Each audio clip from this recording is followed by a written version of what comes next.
Welcome to the Battle for African Agriculture, the podcast where we unpack the forces shaping Africa's food systems, from corporate capture to climate change, from policy struggles to grassroots resistance.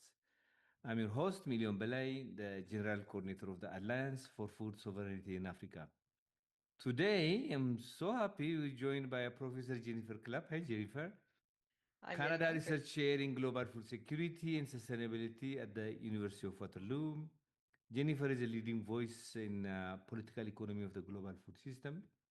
She has written extensively on corporate concentration in agriculture, the financialization of food, global trade, and the governance of food security.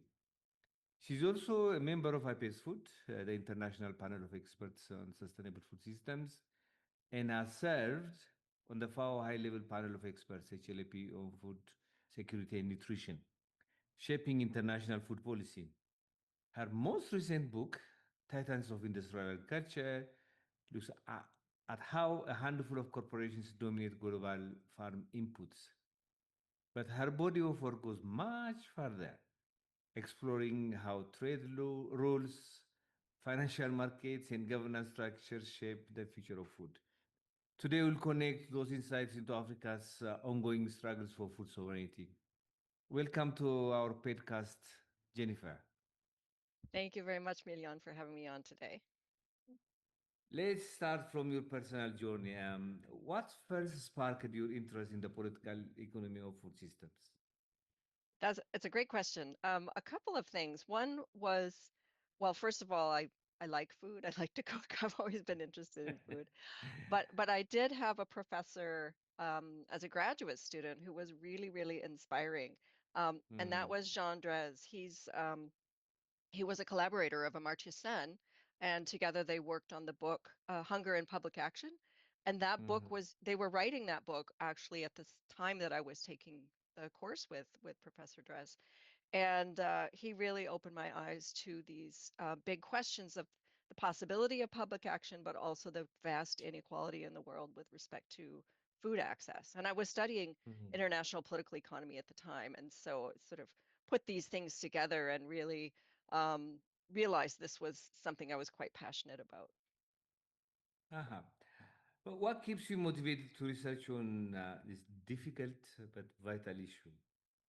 Well, the motivation can be hard, especially when Mm, we open the mm, news every day and see mm, that many struggles that we've been working for the last, working on for the last 30 years are being undermined in this current geopolitical moment. So that's really tough.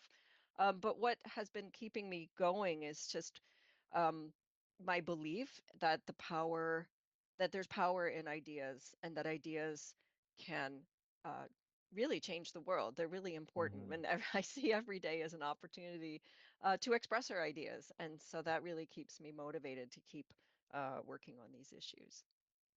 Thank you very much. Let's talk about corporate power in industrial agriculture, shall we? In Titans of Industrial Agriculture, your latest book, it was fantastic book. I really recommend it to anybody, who is interested in corporate power in industrial agriculture. You explore how few companies dominate fertilizers, pesticides, machinery, and seeds. What structural factors allow this to happen? Tell me about the book in general, the Okay. book in general in response to this question. Thank you. Yeah, sure. Well, the book is really the product. Well, it took 5 years to write that book, so it was a Oh, okay. bit of an effort Mm, because I was realizing that I needed to understand that history. I was really driven by the exact question you just asked. What mm, allowed these companies in this moment to get so big and to dominate to such an extent? And I realized in answering that question, I had to go way back in history to the early 1800s to understand really the rise of industrial agriculture in the first place, because the rise of these companies is so tied to the rise of industrial agriculture. It's impossible to separate them. And that was a bit of a challenge in writing the book, was separating them for analytical purposes, but then I embraced it and realized it's the same history. We have to mm, tell it. We have to tell it in this entangled manner.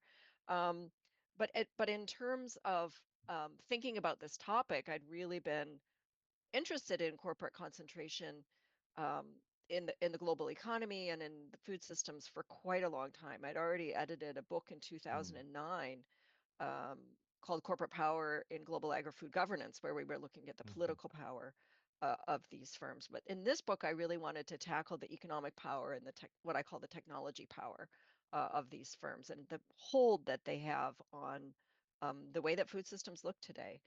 So in mhm, terms of answering your question, that was itself quite a journey because of the historical nature, and I had to read a ton of stuff that I didn't know before. I'm mm, in some ways embarrassed I didn't know some of this stuff, but I felt I had to write it down for mm, everyone else to know about it. But basically, we hear this argument coming from the corporations themselves that are really big, that they are big and successful because they're just better at what they do. They're more clever and inventive. They have hard work, and some of those things may be the case, but they benefited from a lot of things that not every firm benefits from. So they not only like what? yeah, they not only were able to benefit from scale economies, right? But as first movers, they were able to, in many cases with patent protection, they were able to sort of Mm, carve others out of the market.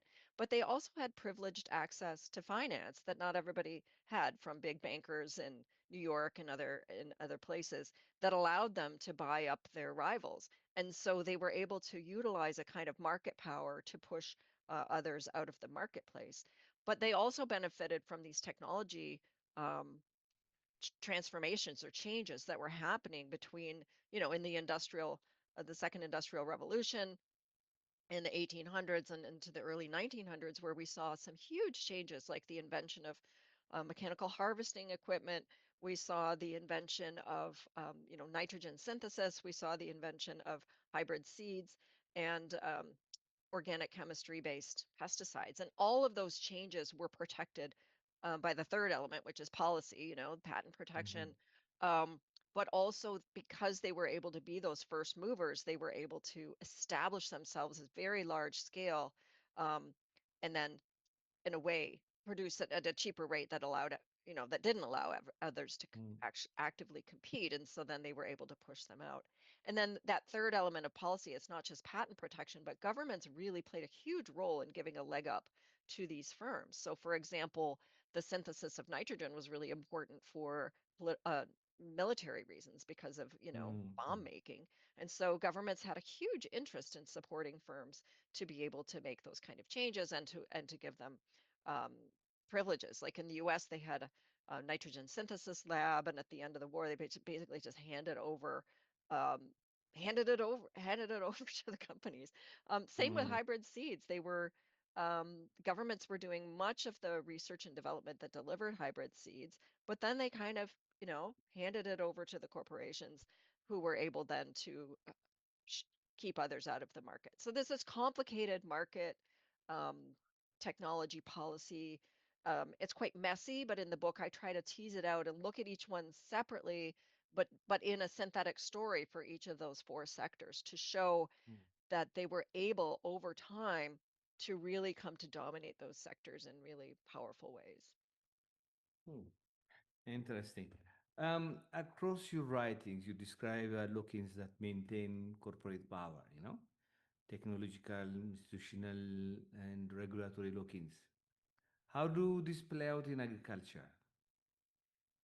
Yeah, there is a robust literature on lock-ins that I Mm, found really, really helpful in working on the book. And in agriculture in particular, I was focusing in primarily on the technological lock-ins, but as you say, mm, they build into these institutional policy lock-ins as well. But what I found interesting, and there hasn't been a lot written about the lock-ins across all of the inputs. So there's some papers out there about, oh, pesticides are locked in or modified seeds are locked in, but it's actually what I found was that it was really kind of instigated with the machinery sector. As soon as there were farm machinery that could harvest fields more quickly or plow fields more quickly, it made sense for farmers to then use this kind of technology in a monoculture kind of fashion. So once you had mm, machinery, you were more likely to grow in monocultures, and then you would probably want to have seeds that were, uniform because you don't want an ear of corn, for example, at different heights on the stalk Yeah, if you're yeah. running through the field with a machine. You want it to be Mm, to work effectively. And so they were able to modify, with the hybrid seeds, all the corn ears were at the same height. And also those corn ears, if you're growing monoculture, you're going to be mining the soil of all of its nutrients. And so you're going to have to replenish those nutrients with fertilizer. So again, when they modified the seeds, they made them with thicker stalks. They were able to um, breed them that way so that they were mm, more able to withstand high applications of fertilizer. So again, right there, you're already like, okay, if you mm, got the machine, you're probably going to want the hybrid seeds and you're going to have to use the fertilizer. But if you're growing these larger monocultures, you're going to be more susceptible to pests. And so at that point, you're going to have to apply the pesticides. And so all of those inputs, the machinery, the seeds, the fertilizers, the pesticides, all became locked in to each other. And so when we talk about lock-ins, it's hard to say just one is locked in, right? They're all locked yeah. in together because it's a system. It's a package, right? We know that about the Green Revolution as being a package, but they are locked into each other. And then they're locked in through these policy systems whereby governments were really encouraging the adoption of these kinds of technological packages because they appeared to increase production.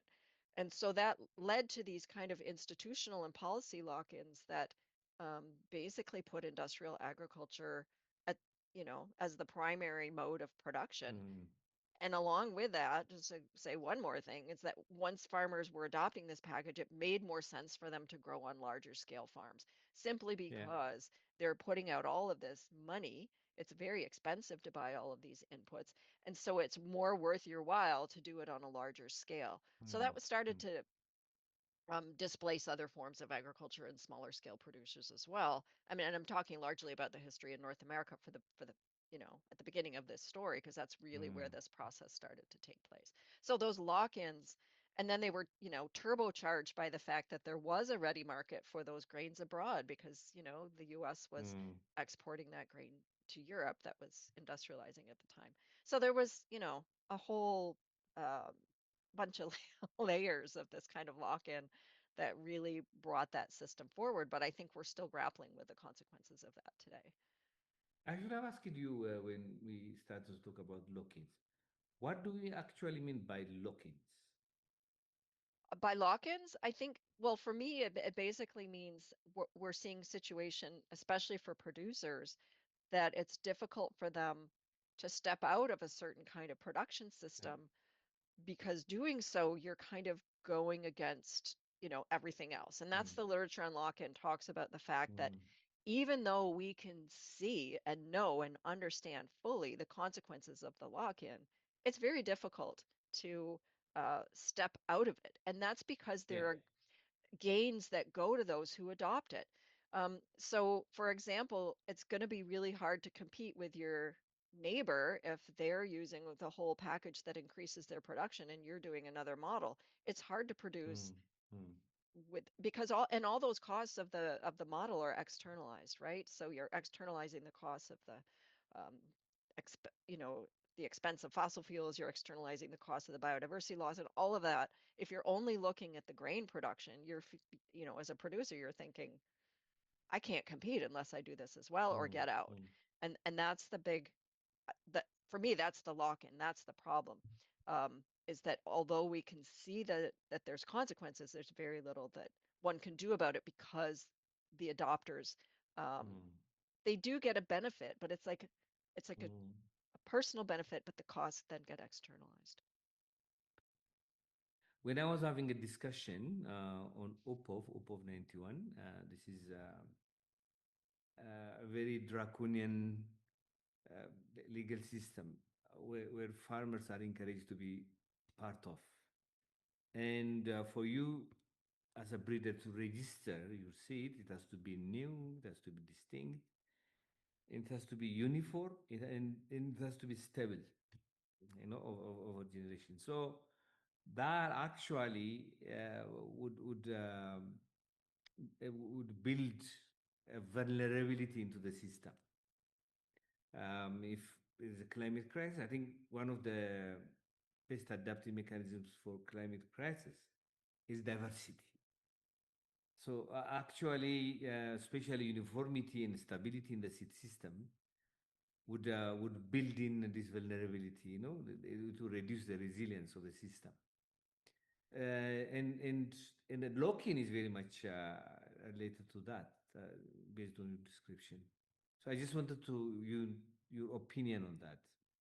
Yeah, for sure. As we move towards these larger scale and uniform agricultural systems, we are losing incredible amounts of agrobiodiversity. We Mm, just mm, the world is relying on just three or four crops for the more than half of our diets, and the varieties within those three or four crops, being rice, soy, wheat, and maize, are also dramatically reduced. And so as we are relying so much on just a handful of varieties of a handful of crops, that's definitely building vulnerabilities into the system, mm, mm, because mm. when there are things like climate shocks and other kinds of diseases that can come along and be more um, prevalent with climate change, and including pests that are more prevalent with climate change, this makes the system extremely vulnerable. Mm, mm. And so definitely diversity is the direction we need to go in. But that Yeah, problem of agree. lock-in makes it really hard, because diversity doesn't um, fit well with that kind of industrial model that's so hard for farmers to break out of. And so it Yeah, creates this reluctance on the part of producers to move in that direction. And I think that's the lock-in we really need to break. And it's not just a mental lock-in. It's not just about convincing farmers diversity is yeah. important. I think they know that. I think Mm, what we need to do is break down the power systems that lock them in. It's the corporate policy technology kind of yeah. like lock on that really Mm, takes away farmers' agency for what they produce and how they produce it. So yeah, those are definitely interlinked issues for sure. thank you. What are the consequences of corporate concentration for farmers in the South in general and in Africa in particular? Yeah, it's a great question. The concentration of the corporations, I argue in the book, it gives those firms different kinds of power. It gives them market Mm, power to determine how much things cost, right? It gives them the power to raise their markups, how much they charge over their own costs to producers. And so um, it's it can become more expensive, but also farmers become beholden to those companies. They're shaping markets in multiple kinds of ways. Um, but it also gives them that kind of technology power. Technology power meaning that as the spread of industrial agriculture at the hands of these corporations, they are the ones doing most of the agricultural R&D nowadays, and they're providing those products. And so we're seeing the technological choices becoming narrower for farmers in terms of what they adopt. And also they have this policy power, policy and governance power, where they can shape what mm, policies look like, and oftentimes in ways that benefit their bottom line. And so what that means for farmers, around the world, but also including in the global South, is this reduction in choice that they yeah. have for these kind of inputs that they're using.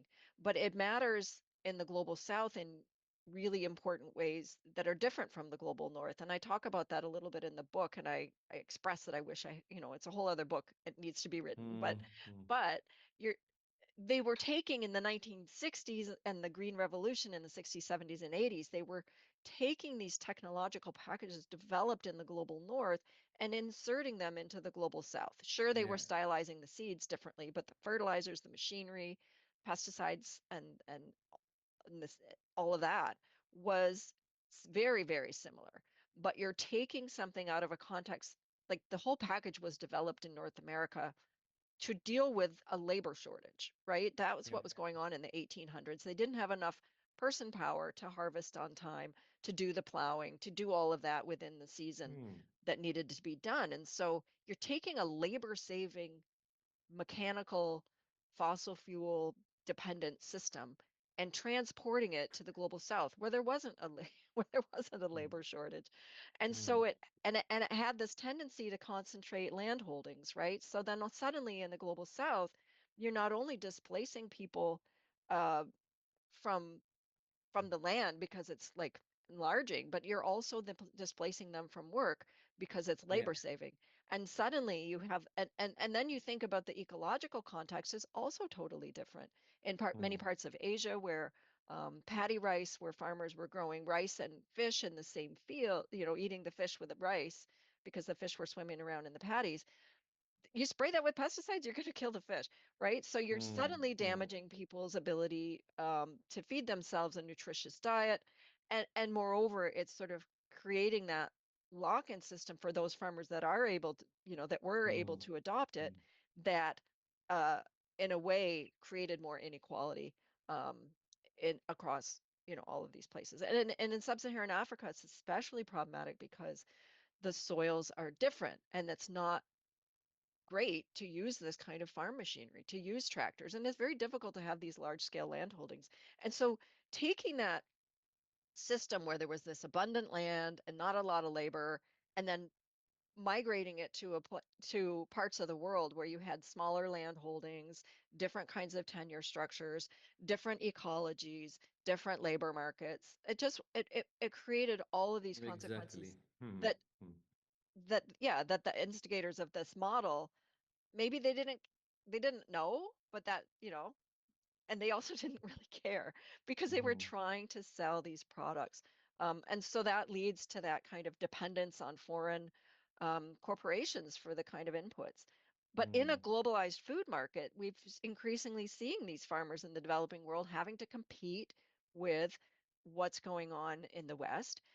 And if we add into that the whole system of subsidies in North America and in Europe, it creates such an uneven playing field that it's sort of, if saying, to developing world farmers, you're just inefficient. You shouldn't be in this market. But if you Yeah. lose those producers, if you lose that local knowledge, that indigenous knowledge of how to produce in those contexts in ecologically sound and diverse ways, you lose so much Yeah. because of those consequences. Yeah. No, well put. What is this dominance, the impact of this dominance on biodiversity, food sovereignty, and agroecology? Yes, well, and I make this point in the book, and I've made it in other works that I've written as well, is that when you have this Hmm. concentration and power in the hands of a few corporations that are dominating, that system has a tendency to expand. And as that system expands, it shrinks the spaces for these other kinds of systems that used to Hmm. be dominant, but now all of a sudden they're under threat. So food sovereignty, agroecological production, small scale production is, even if people say, I'm not going to buy from those big companies, I'm just going to do my own thing over here and have an, a quote unquote alternative, which is not really alternative. It should be the norm, and it used to be the norm. Um, just doing that isn't enough because it basically gives all kinds of space to that big dominant system to continue to expand. And as it expands, it shrinks spaces for these other kinds of Hmm. activities. So I think for food sovereignty, that's really key. It's important. I think Hmm. you can't have a scaling out of food sovereignty without tackling corporate power and control in the food system. They Exactly. Yeah. they Hmm. are part of the same agenda. Hmm. Thank you very much. Let's explore trade, finance, and global governance. Huh?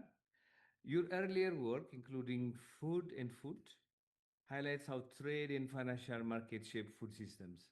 How does financialization affect farmers and consumers? Yeah, financialization, it was a topic that I'm still obsessed by it, and I was obsessed by it for about a decade and wrote quite a bit about financialization. But Mm, it's first to say, really interestingly, finance and financialization and numbers, they are so intimately tied to the origins of agricultural production, right? Numbers were mhm, developed to count to count the grain. Um, it was a mechanism of keeping accounting, but also we can trace some of the earliest financial markets and these commodity markets and futures markets to food because they are about trading commodities and food being mhm, one of the most important um, items that people need. There was an early infiltration into that system with financial mm, actors who were providing financing, but they were also hedging and doing all kinds of bets mm, on food commodities and including futures trading. And this goes back to the 15th, 16th centuries, and including, the Amsterdam Bourse or the Dojima rice market in Japan, where Mm. financial actors have had a foothold into the food system. So I think that's one Mhm. thing that's important to stress. But in terms of like the current modern day implications, what we're seeing is this growing power of financial investors and financial actors Mhm. in the food system through the development of new kinds of financial investment tools like exchange traded funds and commodity index funds. And those really came about with financial deregulation in the late 1900s, early 2000s, to the extent that now we just see this plethora of financial instruments that are out there for everyday investors, for hedge fund investors, deep pocketed investors. It's seen as, investing in food commodities is seen as a way to Mm. round out your investment portfolio. But what that means is that when we have situations of potential disruptions in the markets, which we saw with the Russian invasion of Ukraine, we saw that in the 2008 food crisis, we even saw it in the 1970s food crisis. Financial investors make their way into commodities because they suspect this disruption is going to cause increased prices and they want to benefit Yeah. from it financially. So Mm. when those investors make their way into the market, that can push up prices. And many of those investors would say, we're just buying an index fund, we're just buying, some kind of financial derivative. It's not really food, and so we're not the problem. But the problem comes when those derivatives actually do drive up the actual prices of food. And that's What do you mean huge. by derivatives? Derivatives meaning like a financial product that's just tracking an index of something that's an Mhm. underlying asset, but it's not actually Mm. trading the food itself. And that's been the problem. These kind of investments are tracking a bundle of commodities like wheat or maize, and then tracking those prices. And they sell that as like a product that you're basically betting on whether food prices are going up or down. But as more investment goes into those kinds of derivatives, it actually can affect the real markets.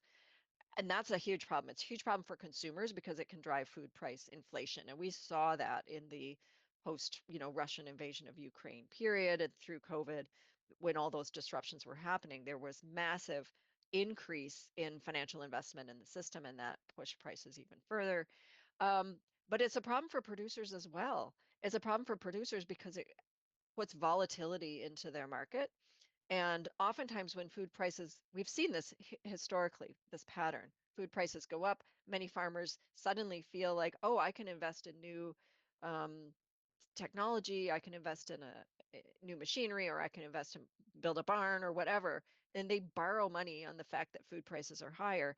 And then inevitably, when the food prices fall, they're caught out with debt.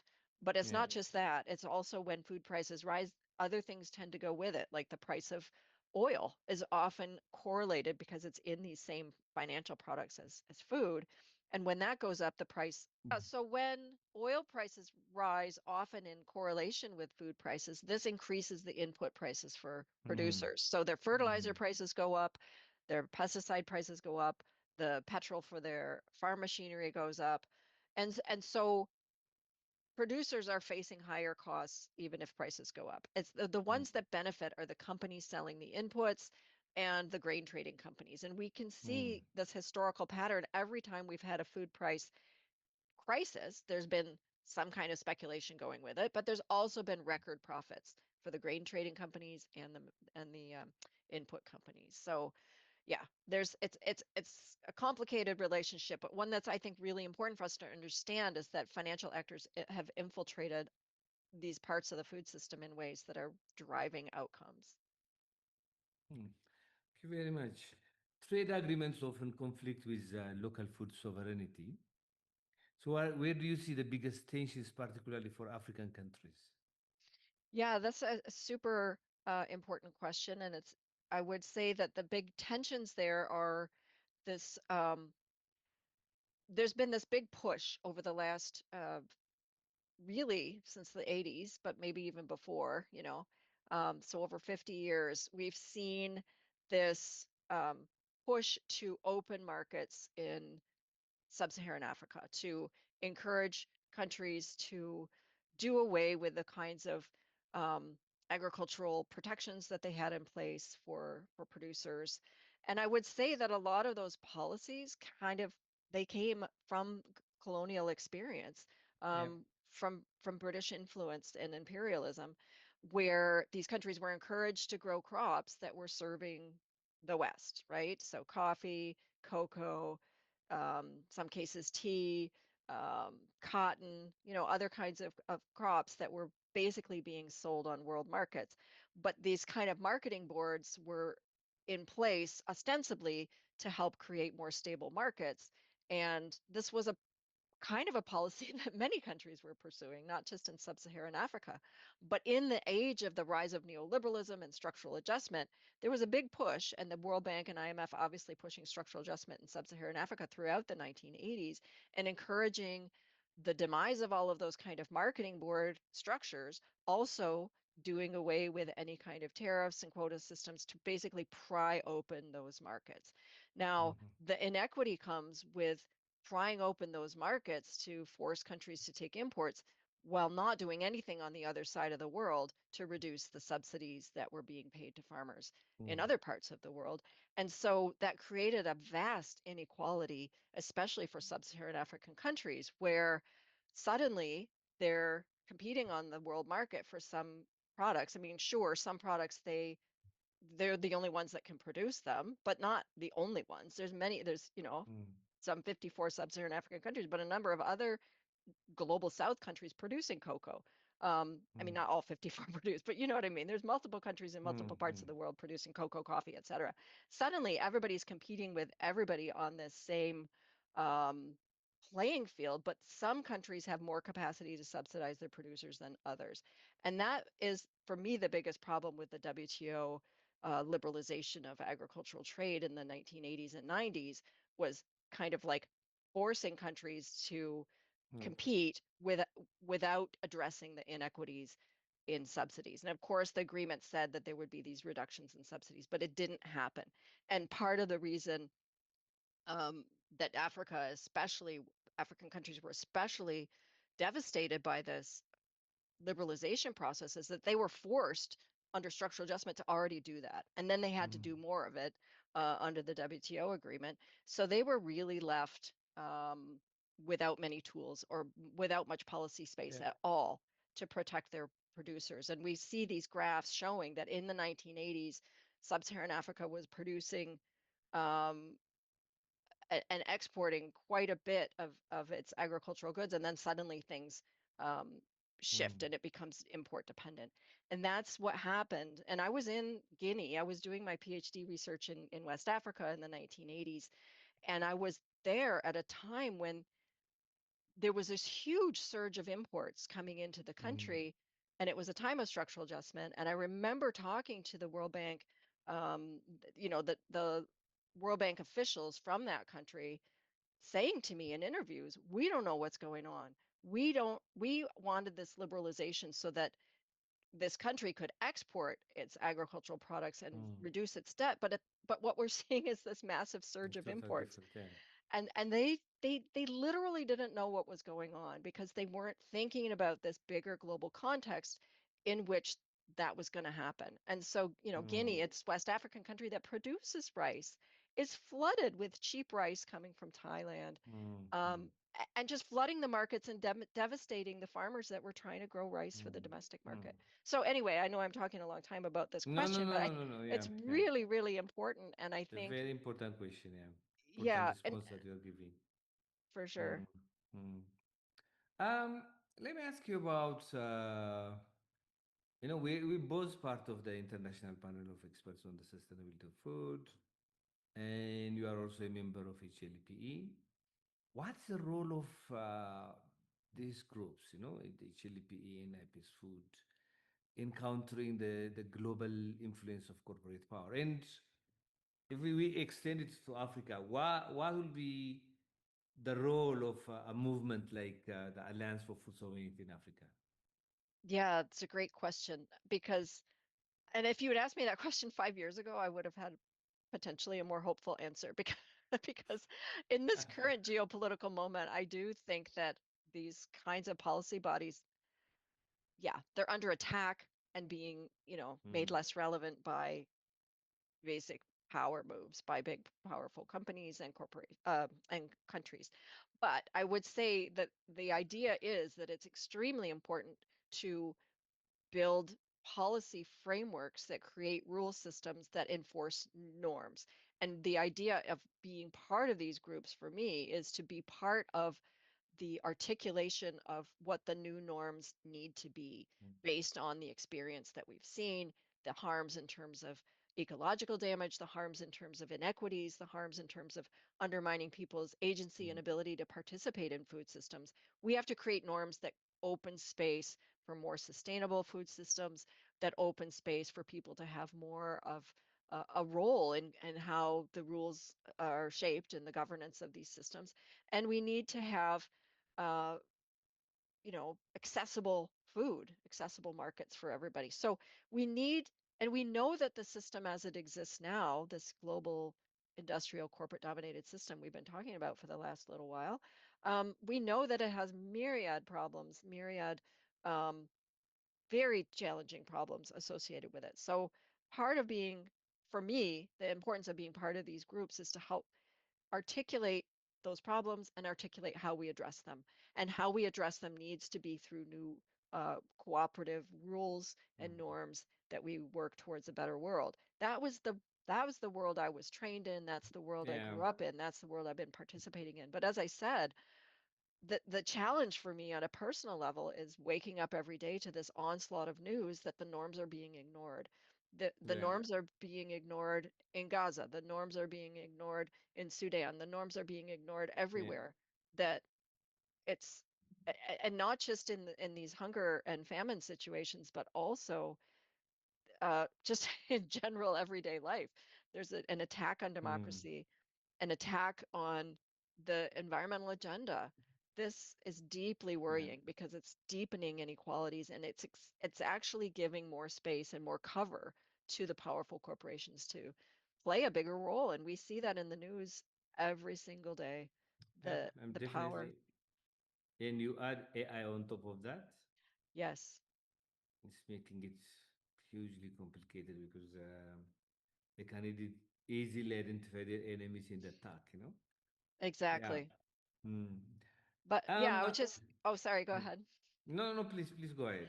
No, I was just gonna, circle back to bodies like the IPES food and the HLPE. I think they still, although under, extreme stress in these difficult times, it's more important than ever to keep Hmm. working on articulating the world we want to live in because Hmm. there will, first of all, we need that for future planning because this other system is going to collapse onto itself. And if we Hmm. don't have alternatives and alternative models to guide us, we will be Yeah. in very Hmm. deep trouble. Yeah. Well, I agree with you. As we know, industrial agriculture is driving biodiversity loss, climate crisis, and soil degradation. Yeah? How do you see agroecology and territorial markets offering systematic alternative? Yeah, this is something that I think deserves so much of our attention. And it has in the last 5 years, I would say there's been, in 10 years maybe, there's been a lot more attention, for example, to agroecology as an alternative agricultural model. And it's been Hmm. backed by science, showing that it sequesters more carbon, it fosters diversity, it's more equitable, it gives people more agency. It's often agroecology is, that kind of diverse ecological system that we need. The Hmm. part of the problem is that the agroecological model is at the moment we have these agroecological experiments that are on a smaller scale, and it needs to be uh, considered within the broader economic context. I think that's something we need to pay more attention to, which is why IPES Food and others are really promoting this idea of territorial markets. Because if Hmm. you have these smaller scale, diverse systems, they're not going to be producing mass amounts of commodities that are going to be stored in warehouses and traded around the world on ships. But we're trying to do agroecology in an economy that looks like that. So we need a Hmm. different economy that is speaking more to local and regional levels that can basically provide livelihoods for those producing in mm, mm. agroecological models, which enables us to get out of those lock-ins that we were talking about. But I would say that in this current geopolitical moment, I actually see some cracks of hope because many countries are really annoyed with the tariffs that the US is placing on them with this trade war and all these tensions and thinking we need to make sure that we're not so reliant on global markets for our food Mm, security. We need to mm, produce mm. more of our own food. And so it creates a demand for more localized food systems. So there Mm, is, mm. I think there is a crack of hope there to expand territorial markets so that we can make this new system work. Because just adding agroecology to a global economic, this global food economy as it exists now in this large industrial trade-based scale, it's going to face challenges. So we need to Yeah. change all the all of these things, and I think the territorial market piece is actually really really important. And this is a moment when we can perhaps make inroads on that particular front. Thank you very much. You have written about the limits of the concept of food security. What does food sovereignty add to the debate in the debate that food security or sustainable intensification cannot? Yeah, it's a great question and one that I've put a lot of thinking into, especially when I was working with a high level panel of experts. And we produced a report in 2020 called Food Security and Nutrition Building a Global Narrative Towards 2020 or 2030, Mm-hmm. sorry, which is the supposed end date of the SDGs when we're supposed to meet this goal of ending hunger and promoting sustainable food systems, and we're nowhere near meeting that goal. Mm-hmm. But what we wanted to put forward in that report was exactly acknowledging what you just said, which is that this conception of what is food security to that point had really been focusing on these four pillars of Mm-hmm. availability.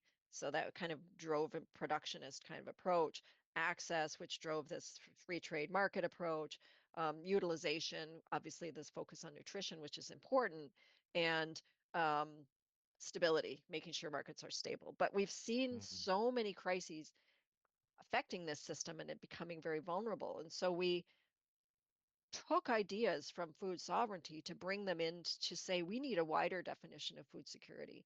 So we tried to add, and we did add this idea that agency is important, the ability of people to have a say about what their food systems look like in their own relationship to food, which brings in some of those food sovereignty ideas around basic human rights and the right to decide what your own food system looks like.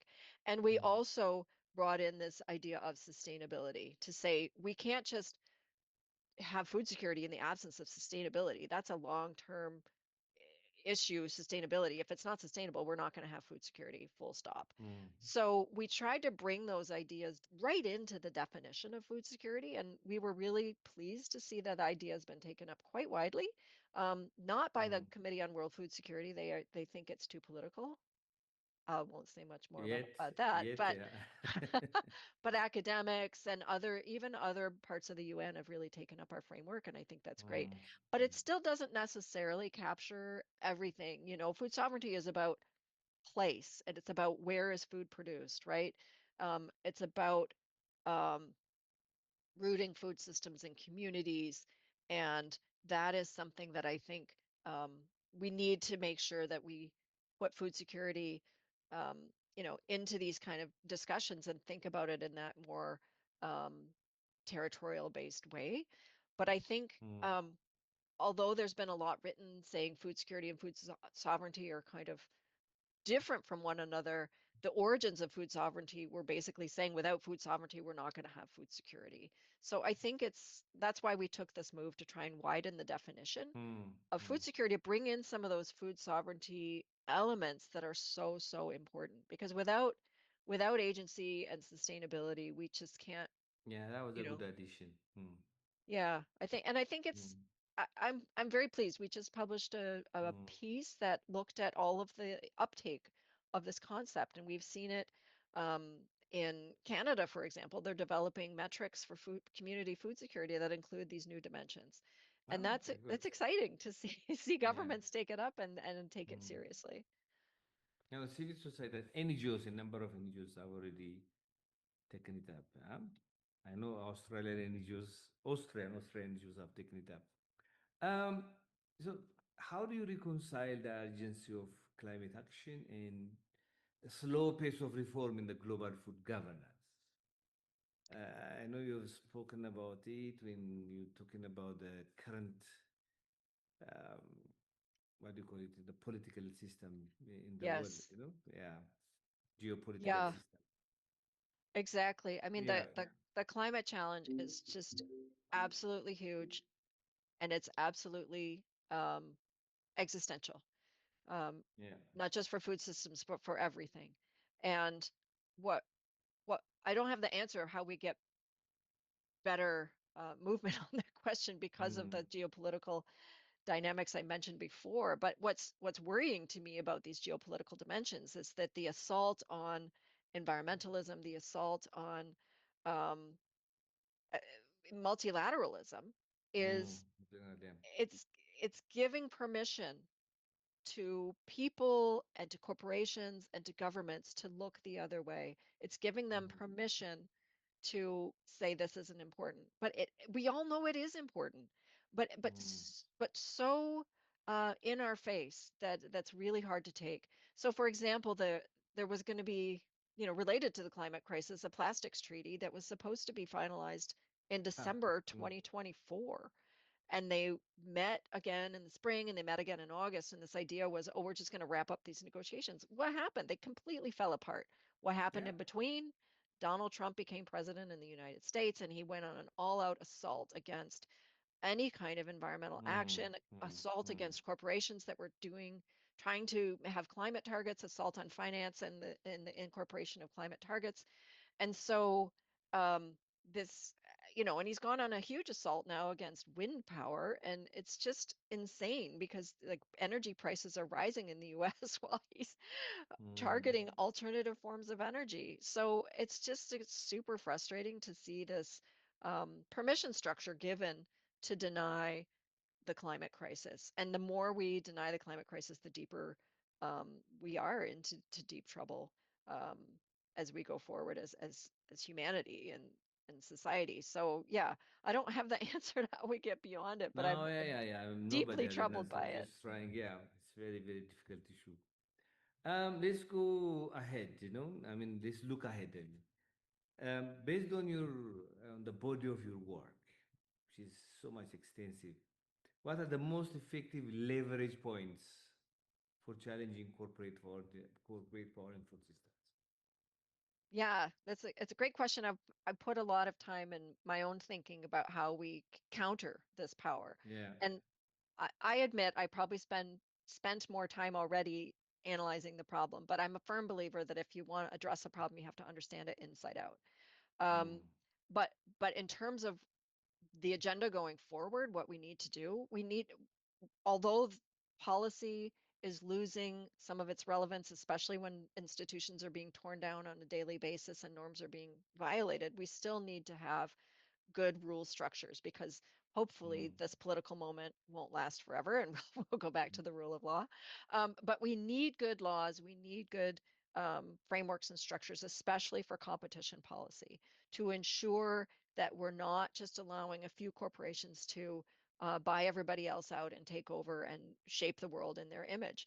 Like we're seeing that right now in North America with in the media context, for example, there's huge mergers and acquisitions going on, and suddenly mm, we're not able to get a variety of news or even comedy yeah. on Mm, in terms of like how we understand and learn the world.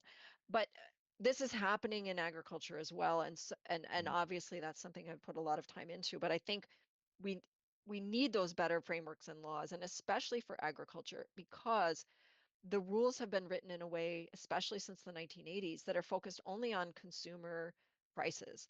And farming mm, is different. We've got producers and consumers, but the producers are stuck between the input providers and those grain traders that, or other kind of buyers of their products. And so mhm. producers face unique problems with competition. And there was a really important study um, that came out of the Shamba Center on competition policy in Africa. I don't know if you saw that one, but it No. points out that this concentration in the food markets in Africa is becoming more and more of a problem, but that most Mm, African countries don't even have adequate competition policies or frameworks in place. So mm, there's a mm. huge amount of work we need to do in terms of building frameworks and providing models and assistance to countries that don't Yeah, have adequate policies to move that forward. But I don't but think, what are yeah, the leverage we should help us to push some of the leverage, you know? yeah. Well, I think there's a robust civil society pushing for this, and also Yeah. a robust sort of like legal community that's really working on Okay. kind of Mm-hmm. making these Mm, mm, um, policies better. And I think there mm, needs to be more collaboration that would really bring improvements on the policy front. But I think to address this too, we need these other leverage points because policy mm, alone isn't going to handle everything. I think the state has abdicated too much of its role in mm, terms of providing support for alternatives. Like we need states to step up and provide infrastructure for small scale mm, traders and small scale mm. processors, and we need the state to step up and help assist by providing funding for agroecological research. Like all of that Yeah. needs to happen. The state historically has played that role, but it's stepped back in the age of neoliberalism. It needs to come back, but it needs to be progressive in terms of more ecological forms of agriculture.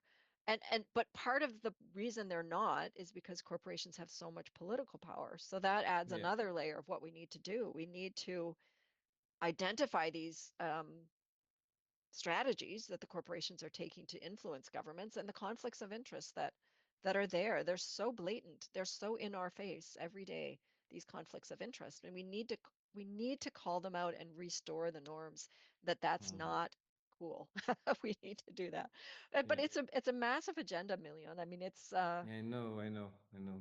Mm, but we need these kind of like guidance to get there, mm, because mm, mm, sometimes it's easy to forget. Oh yeah, I got to work on three fronts or four fronts instead of just one. And mm, it's hard mm, for us as individuals to keep all of that in our head. So that's mm. why we really have to work together on these issues. Yeah, definitely. Are there examples in Africa or elsewhere, or successful resistance or alternatives that gives you hope?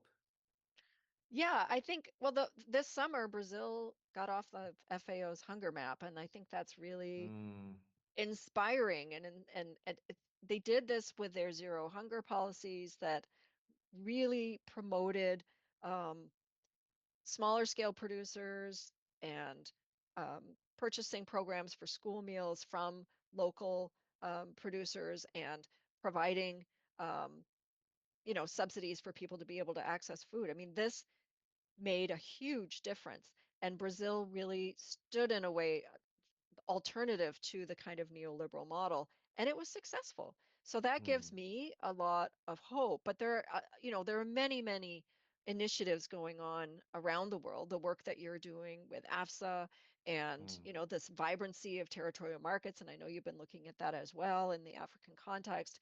That and experiments with agroecology. These are all really hopeful um, places for me to look and say, okay, there are ways to do mm, things differently.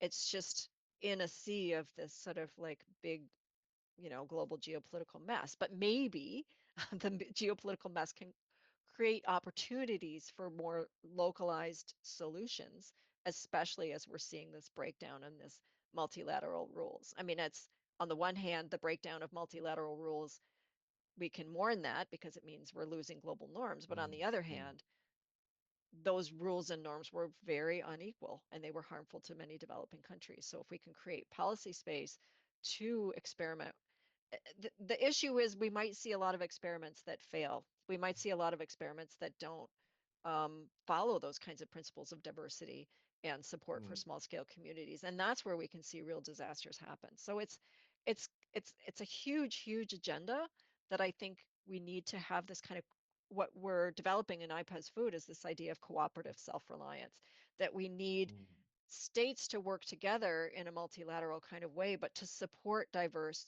sustainable, equitable food systems rather than just kind of having an anarchy and an autarky of different approaches. Because, you know, we can all learn from each other and how to make agroecology feasible and territorial markets feasible on a global scale in a cooperative way. It doesn't have to just be either trade or self-sufficiency. We can actually have some place in between, but with mutual learning about what works. Thank you so much. And the last question, despite the enormous challenges that we have, what makes you hopeful about the path forward? And what's your advice for young people, indigenous people, grassroots moving forward? Yeah, it's an important question because yeah, I mean, I do wake up every day assuming that it's a new opportunity to um, articulate articulate our ideas better, to make the case better for what we believe in that we need to do. And for young people, indigenous people, marginalized people, like the experiences and knowledge coming from these communities is so important because these are the communities that often get the wrong end of the stick in terms Mm, of mm, being yeah, facing inequities in the food system. And we need to learn from their experiences and their knowledge to build this better food system going forward. It's not, we can't just assume that old folks like, I could call myself old now, but I've been studying these issues for years and years, but I'm still learning new things every single day. yeah, But yeah, I do think that a lot of those experiences I don't have access to what it's like as an Indigenous person whose food system is under threat. So we need to have these conversations and talk to each other. And so I would say, it's very important for us to build these broad coalitions and communities to learn from each other about, maybe I can bring some historical insights, but I don't have access to um, those other kinds of insights from the experience of those facing those inequalities on a daily basis where their family is under threat. So we need to what gives me hope is this idea that we can work with each other to build better yeah. food systems. Thank you so much, Jennifer. That was really, really, really deep and very important. I'm sure followers of this podcast would be appreciative of your insight. I hope that we will continue this conversation in the future on another topic. Thank you so much. Well, thank you so much, Milian, for having me as a guest on the podcast. It's a real honor uh, to be able to speak with you about these really important issues. Thank you.